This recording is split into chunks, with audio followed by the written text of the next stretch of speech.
वैजयंतीमाला को हम 50 और 60 के दशक की भारतीय सिनेमा का एक ऐसा नगीना कह सकते हैं जिसकी चमक ने अंतर्राष्ट्रीय पटल को भी रोशन किया। अपने नृत्य कौशल और अपनी अदायगी के तालमेल से वैजयंतीमाला ने दुनिया भर में अपना फैन बेस बनाया। इंडियन क्लासिकल हो या फिर वेस्टर्न डांस हो, वैजयंतीमाला के कदम जब भी थिरके उनके साथ साथ लाखों लोगों के दिल भी थिरक उठे। लेकिन आज भी हम आपको उनके गांव के बारे में इस वीडियो में बताने वाले हैं। साल 1969 में वैजयंतीमाला ने यूनाइटेड नेशन में 120 देशों के सामने भरतनाट्यम की प्रस्तुति दी थी। यूनाइटेड नेशन में अपना नृत्य कौशल दिखाने वाली वैजयंतीमाला भारत की पहली नृत्यांगना थी। वैजयंतीमाला ने यूनाइटेड नेशन में अपनी नृत्य प्रस्तुति से हर किसी को मंत्रमुग्ध कर दिया था। यही वजह है कि जब वैजयंतीमाला की परफॉर्मेंस खत्म हुई तो यूनाइटेड नेशन में मौजूद सभी 120 देशों के प्रतिनिधियों ने वैजयंतीमाला के लिए खड़े होकर तालियां बजाई थी। इससे आप अंदाजा लगा सकते हैं कि वैजयंतीमाला की वो परफॉर्मेंस कितनी जबरदस्त रही होगी। और इस परफॉर्मेंस के बाद वैजयंतीमाला की चर्चा दुनिया के कई देशों की मीडिया में भी हुई थी। शादी के बाद वैजयंतीमाला ने फिल्मों में काम करना काफी कम कर दिया था, लेकिन इस दौरान वो अपने ट्रुप के साथ देश विदेश में डांस शोज करती रहती थी। वैजयंतीमाला ने पेरिस के साराहा बेनहार्ड थिएटर में, लंदन के सकाला थिएटर में और मॉस्को के बोल्शोई थिएटर में भरतनाट्यम परफॉर्म किया था। इसके अलावा सिडनी के इंटरनेशनल ओपेरा हाउस में डांस करने वाली पहली भारतीय डांसर होने का गौरव भी वैजयंतीमाला को ही प्राप्त है। वैजयंतीमाला ने स्वीडन की राजधानी स्टॉकहोम, हॉलैंड के शहर डैम, ऑस्ट्रेलिया के शहर एडिलेड व कई दूसरे देशों में भी भरतनाट्यम की प्रस्तुति दी थी। वैजयंतीमाला को उनके दोस्त और रिश्तेदार प्यार से ट्विंकल टोस्ट कहकर पुकारते थे। वैजयंती पहली ऐसी दक्षिण भारतीय अदाकारा थी जिन्होंने हिंदी फिल्मों में अपार सफलता हासिल की थी। वैजयंती के बाद उनकी लेगेसी को हेमा मालिनी, रेखा, श्रीदेवी और जयाप्रदा ने आगे बढ़ाया। ये सभी एक्ट्रेस दक्षिण भारत से हैं और हिंदी फिल्म इंडस्ट्री में इन्होंने अपना बड़ा मुकाम बनाया है। वैजयंतीमाला गोल्फ की भी बहुत शौकीन रही हैं। इनके पति चमनलाल बाली ने इन्हें गोल्फ का शौक लगाया था। वैजयंतीमाला और दिलीप कुमार की जोड़ी अपने दौर की बेहद ज्यादा पसंद करे जाने वाली जोड़ी में से एक थी। इस जोड़ी ने कई फिल्मों में साथ में काम भी किया था, लेकिन नया दौर इस जोड़ी की सबसे सफल फिल्म मानी जाती है। कम लोग ही इस बात से वाकिफ होंगे कि नया दौर में पहले मधुबाला को साइन किया गया था, लेकिन फिल्म की आउटडोर शूटिंग के चलते मधुबाला के पिता अताउल्लाह और फिल्म के प्रोड्यूसर बी.आर. चोपड़ा के बीच विवाद हो गया। ये विवाद इतना ज्यादा बढ़ गया कि बात अदालत तक पहुंच गई। फाइनली मधुबाला को फिल्म से हटा दिया गया और उनकी जगह वैजयंतीमाला को साइन कर लिया गया। नया दौर वैजयंतीमाला के करियर की टॉप मूवीज में से एक मानी जाती है। वैजयंती ने जब फिल्मों से रिटायरमेंट ले ली तो उन्होंने कुछ वक्त के लिए चेन्नई के श्रिम्प फार्मिंग में भी अपना समय बिताया। हालांकि इस काम में उन्हें उम्मीद के मुताबिक सफलता नहीं मिली थी।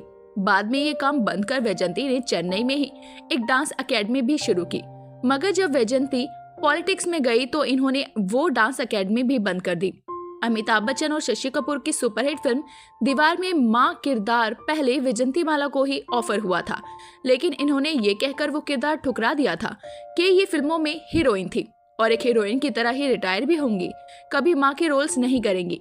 वैजयंती के इनकार करने के बाद ही वो रोल निरूपा रॉय को मिला था। करियर की पहली हिंदी फिल्म बहार से ही वैजयंतीमाला को सक्सेस मिल गई थी। पहली फिल्म से मिली सफलता के चलते उस दौर में वैजयंती हिंदी सिनेमा की तीसरी सबसे ज्यादा फीस लेने वाली एक्ट्रेस भी बन गई थी। वहीं साल 1962 से लेकर 1965 के बीच वैजयंतीमाला सबसे ज्यादा फीस लेने वाली एक्ट्रेस पैच। हालांकि उसी जमाने में साधना भी इनकी जितनी ही फीस ले रही थी। साल 1966 से 1967 के बीच नंदा, मालासेना और वहीदा रहमान के साथ वैजयंतीमाला तीसरी सबसे महंगी एक्ट्रेस थी। वैजयंतीमाला की बढ़िया दोस्ती रही उनके जमाने की ही एक और अभिनेत्री आशा पारेख से। ये बात भी कम ही लोग जानते हैं कि साल 1957 में आई फिल्म आशा में वैजयंतीमाला लीड एक्ट्रेस थी और आशा पारेख एक छोटी सी सपोर्टिंग रोल में नजर आई थी। उस जमाने में आशा पारेख वैजयंतीमाला की बहुत बड़ी फैन थी। किस्मत से आशा पारेख को वैजयंती संग आशा फिल्म में एक सीन में कॉमेडी और एक गाने पर परफॉर्म करने का मौका मिला था। उस वक्त किसी ने भी ये नहीं सोचा था कि आशा पारेख भी आगे चलकर फिल्मों में इतना बड़ा नाम बनेंगी। वैजयंतीमाला की बायोग्राफी में हमने आपको बताया था कि इनकी मां वसुंधरा देवी भी एक एक्ट्रेस थी और 40 के दशक में तमिल फिल्मों का एक बड़ा नाम थी।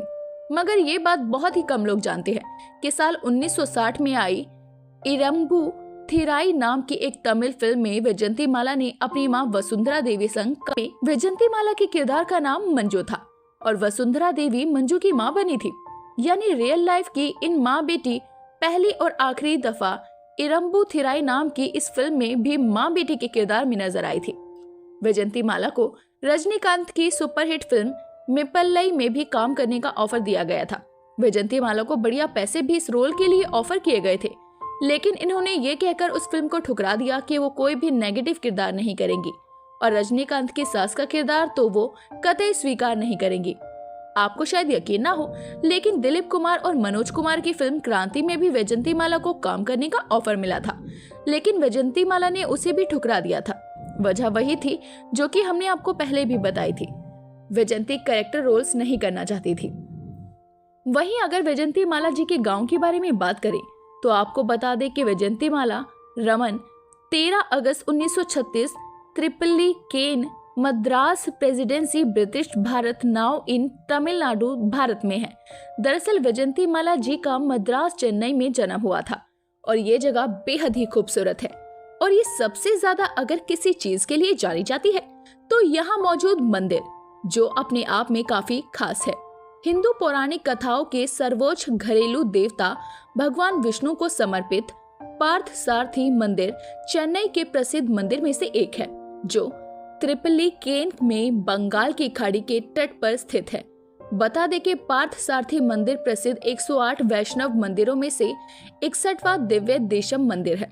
पल्लवों के शासनकाल के दौरान स्थापित पार्थ सारथी मंदिर चेन्नई के सबसे पुराने मंदिर में से एक है। मंदिर के अंदरूनी भाग प्राचीन काल की नक्काशी और शिलालेखों से सुसज्जित है, जबकि इसके बाहरी क्षेत्र गर्व से वास्तुकला की द्रविड़ शैली का प्रदर्शन करते हैं। बता दें कि पार्थसारथी मंदिर हिंदू धर्म के श्रद्धालुओं के बीच प्रमुख धार्मिक महत्व रखता है, इसीलिए हर दिन सैकड़ों भक्तों द्वारा देवता के दर्शन और उनका आशीर्वाद प्राप्त करने के लिए मंदिर का दौरा किया जाता है। तो अभी के लिए बस इतना ही, मिलते हैं अगली वीडियो में, तब तक अपना ध्यान रखिए, बाय बाय।